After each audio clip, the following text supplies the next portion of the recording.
Assalomu alaykum va rahmatullohi va barakatuh. Mana biz mana koinot Kavsari olami sanatoriyasiga keldik.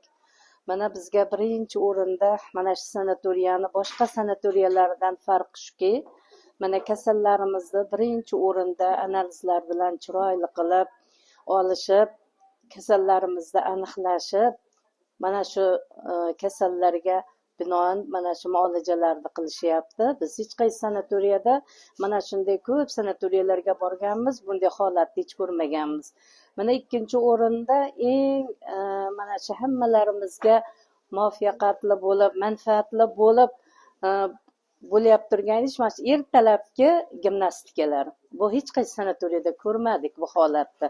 Bizni ayollarimizga eng chiroyli bo'lib mana shu gimnastikalar foydali bo'ldi.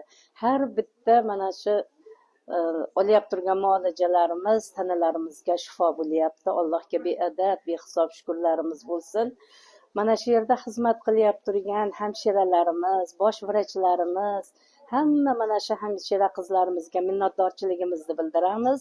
Ilohim mana qayta mana shu 6 oy ichida mana shu sanatoriyalarga kelishlik nasib eylasin va hammalariga mana shu sanatoriyaga kelib bizlardek mana dam olib ketishlarini so'rab qolamiz. Hammalaringga rahmat e'tiborlaringiz uchun.